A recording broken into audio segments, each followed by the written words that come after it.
Ada satu fase dalam hidup yang hampir semua orang alami, namun jarang ada yang berani membicarakannya dengan jujur. Fase ketika kamu berdoa dengan sungguh-sungguh, bukan sekedar rutinitas, bukan sekedar ucapan hafalan, tapi doa yang lahir dari patah, dari takut, dari rasa tidak berdaya. Dan setelah semua itu, langit tetap sunyi. Tidak ada tanda, tidak ada jawaban, tidak ada perubahan instan, hanya diam.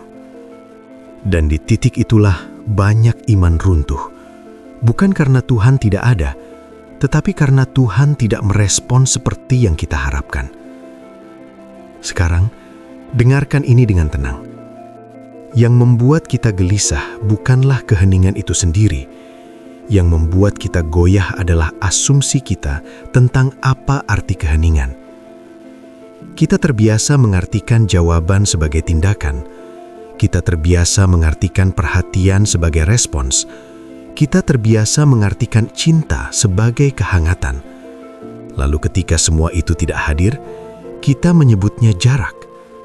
Padahal mungkin yang selama ini kita sebut ditinggalkan adalah fase ketika kita sedang dipindahkan.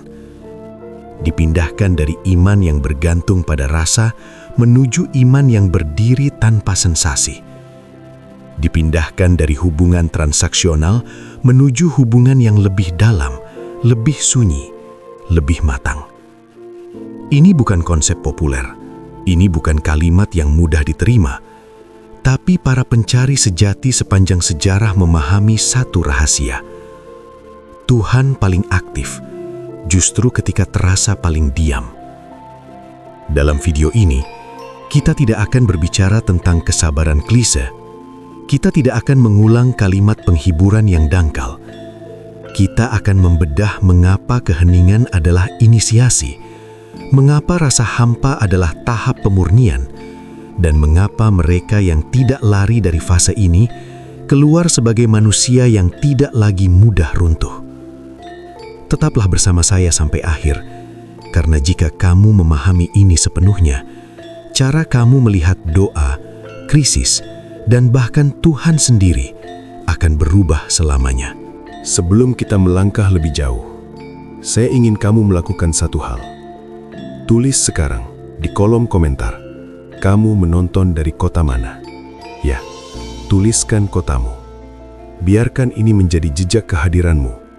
Karena perjalanan seperti ini tidak ditempuh sendirian, dan saya ingin tahu di sudut mana saja hati-hati sedang mencari jawaban malam ini. Sekarang, kita masuk lebih dalam. Keheningan Tuhan bukan fenomena zaman modern. Ia bukan lahir dari overthinking generasi digital. Ia bukan akibat kurangnya iman seperti yang sering dituduhkan. Keheningan adalah fase yang sudah dikenal ribuan tahun lalu, dan justru dianggap sebagai tahap paling sakral dalam perjalanan spiritual. Dalam tradisi mistik Kristen abad pertengahan, Saint John of the Cross menyebutnya the dark night of the soul, malam gelap jiwa. Fase ketika seorang pencari merasa Tuhan menghilang sepenuhnya. Tidak ada rasa, tidak ada cahaya, tidak ada penghiburan. Namun anehnya, para mistikus tidak menyebutnya kutukan. Mereka menyebutnya pemurnian. Dalam tradisi tasawuf, ada fase yang dikenal sebagai fatrah, kekosongan rasa. Seorang hamba tetap beribadah, tetap berdoa, tetapi tidak lagi merasakan manisnya iman. Para guru spiritual tidak menyuruh muridnya panik. Mereka berkata, jika rasa diambil, berarti kamu sedang dilatih untuk mengenalnya tanpa rasa. Dalam kebijaksanaan Timur, khususnya dalam praktik kontemplatif kuno, sunyi bukanlah kekosongan. Ia adalah ruang pembongkaran. Ego dilucuti, ketergantungan pada sensasi spiritual dilepaskan, dan disinilah rahasia yang jarang dibuka secara luas. Di tahap awal, manusia diberi pengalaman spiritual agar ia percaya. Di tahap lanjut, pengalaman itu dikurangi agar ia matang. Tetapi sepanjang sejarah, ajaran ini sering disalahpahami, bahkan disembunyikan. Mengapa? Karena manusia lebih suka mujizat daripada proses, lebih suka tanda daripada transformasi, lebih suka jawaban instan daripada pembentukan karakter.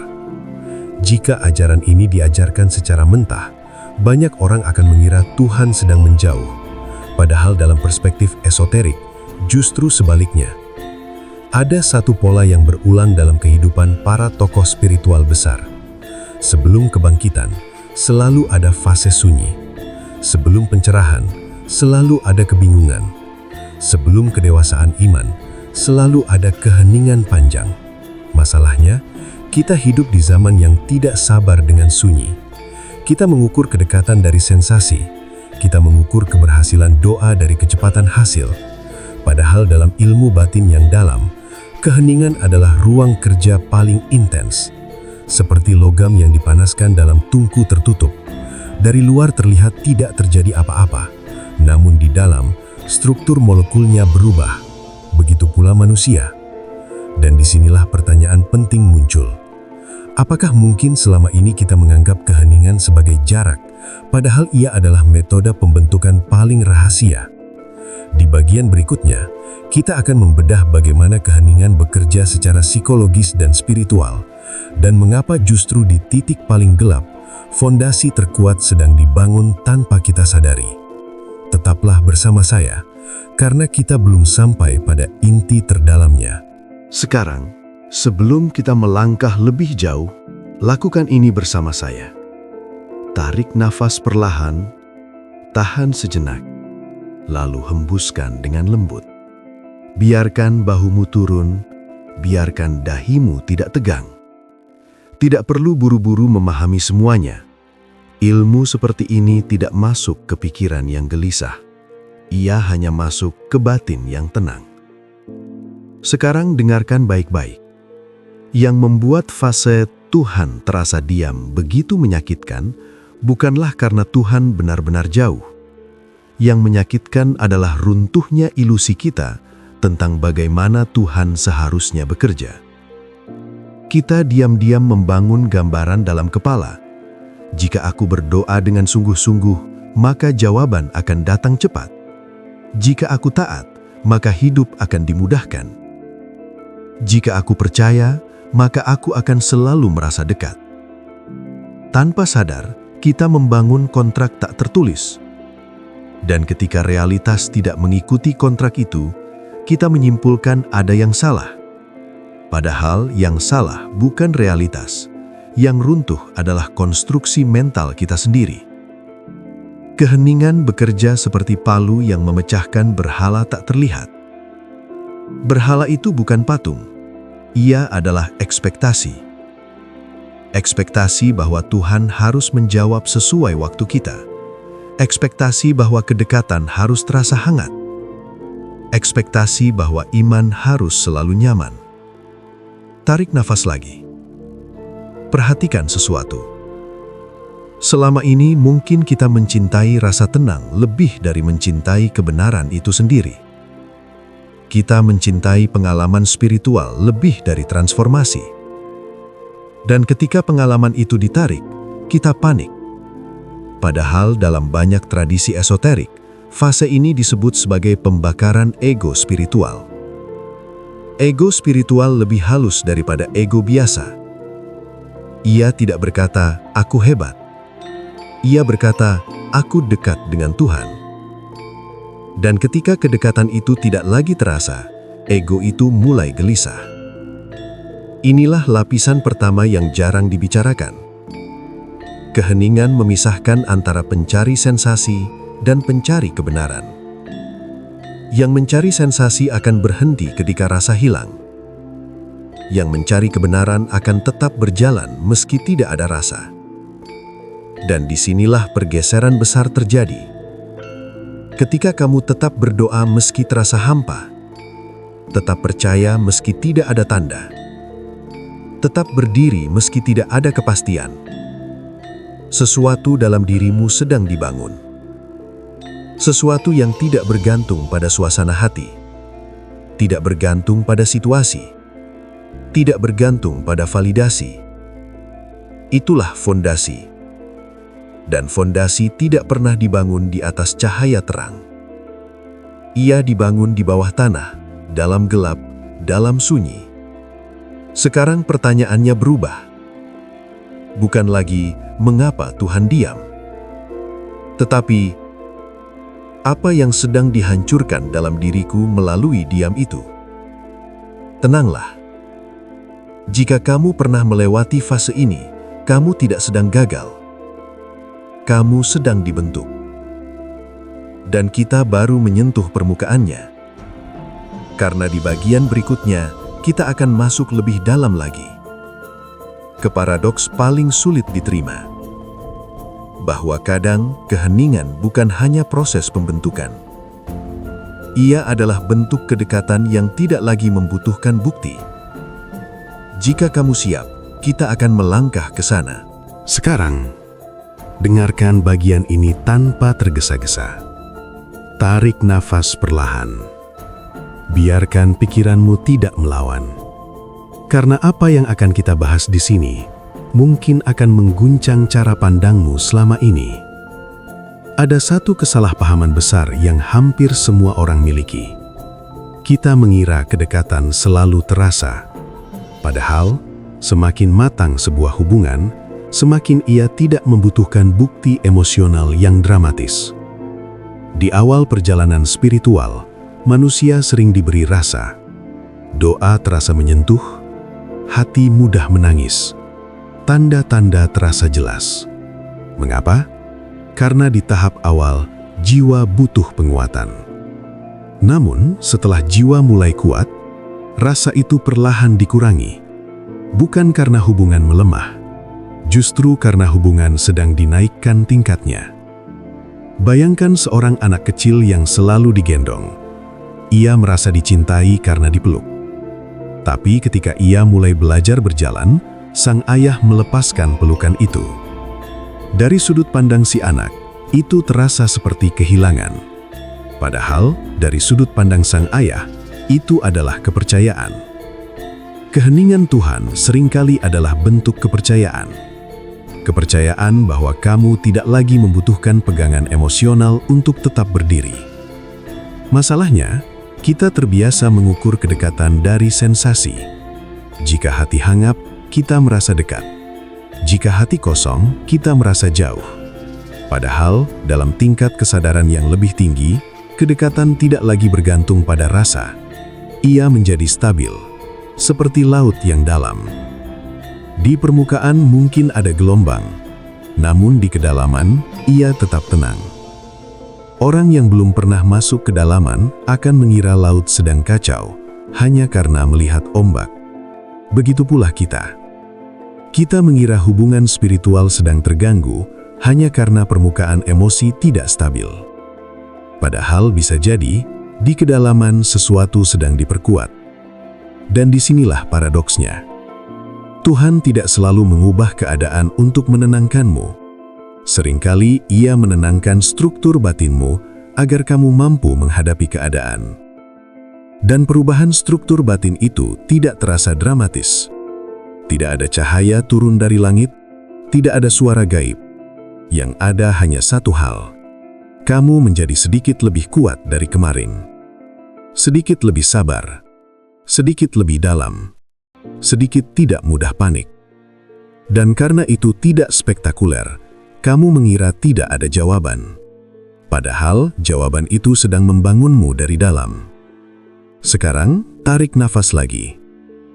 Jika Tuhan langsung menjawab setiap doa sesuai permintaanmu, apakah kamu akan benar-benar bertumbuh? Atau kamu hanya akan semakin bergantung? Diam memutus ketergantungan pada tanda. Diam memurnikan motivasi. Diam memaksa kita bertanya, apakah aku mencari Tuhan, atau aku hanya mencari rasa nyaman dari Tuhan? Ini pertanyaan yang tidak semua orang siap hadapi. Karena disinilah spiritualitas menjadi dewasa. Ketika kamu tetap berjalan meski tidak ada sensasi, tetap percaya meski tidak ada validasi, tetap bersandar meski tidak ada bukti. Di titik itu, hubunganmu tidak lagi emosional semata. Ia menjadi eksistensial, Dan itulah tingkat yang jarang dicapai banyak orang. Namun, semua ini akan tetap menjadi pemahaman teoritis jika kita tidak tahu bagaimana menjalani fase ini secara sadar. Karena tanpa kesadaran, keheningan bisa berubah menjadi kekecewaan. Namun, dengan kesadaran, keheningan berubah menjadi kekuatan.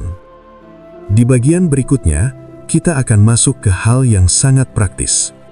Bukan teori, bukan konsep tinggi, tetapi langkah konkret untuk mengubah fase Tuhan terasa diam menjadi fase pertumbuhan paling kuat dalam hidupmu. Tetaplah bersama saya, karena disitulah rahasia ini menjadi nyata. Sekarang dengarkan dengan perlahan. Jika saat ini kamu sedang berada dalam fase di mana doa terasa kosong, ibadah terasa datar, dan langit terasa sunyi, maka yang kamu butuhkan bukanlah jawaban cepat.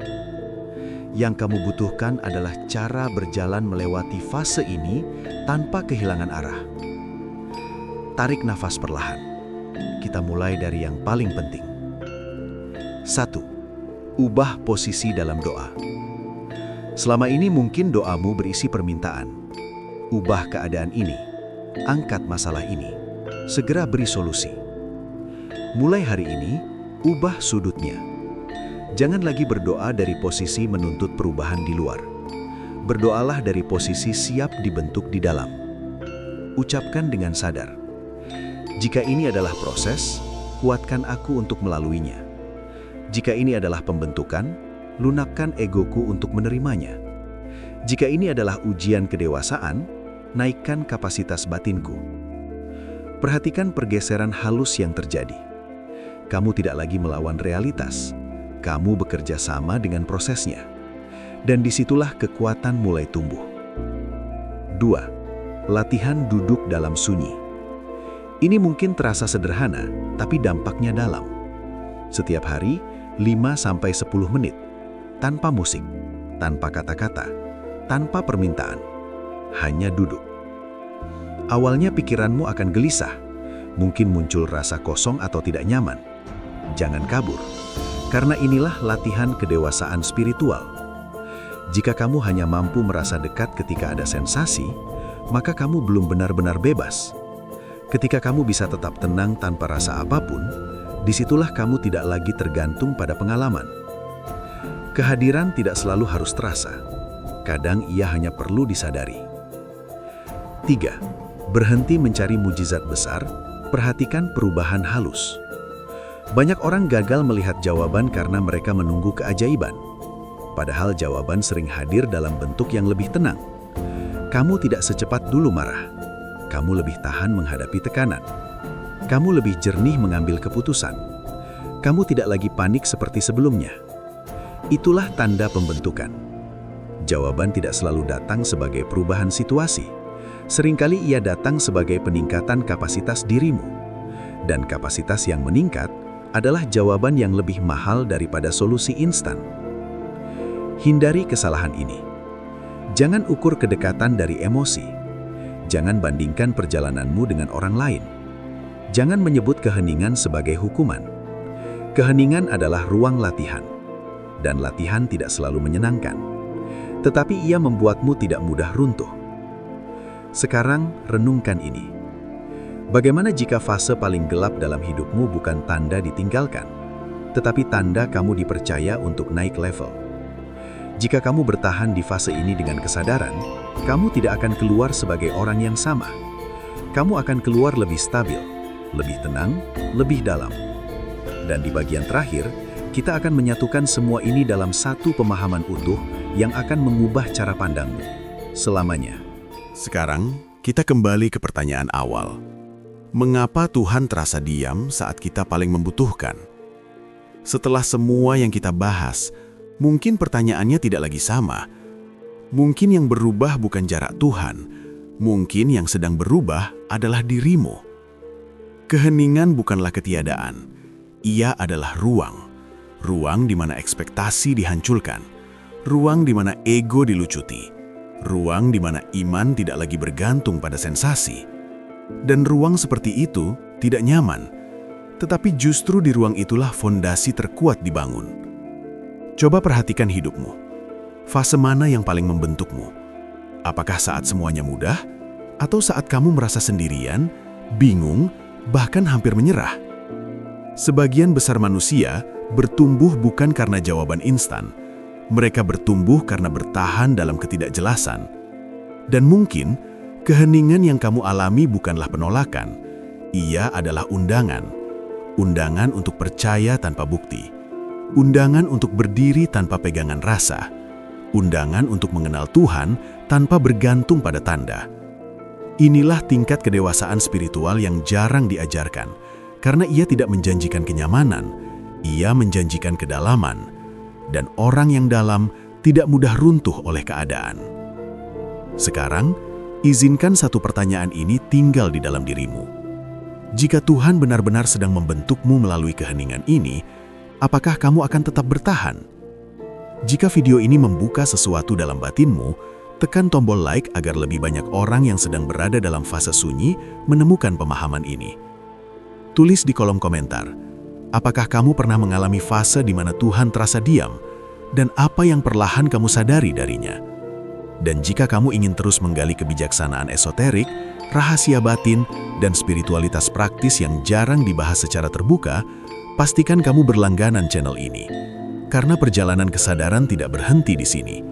Dan mungkin, fase sunyi yang kamu alami hari ini adalah awal dari kedalaman yang belum pernah kamu capai sebelumnya.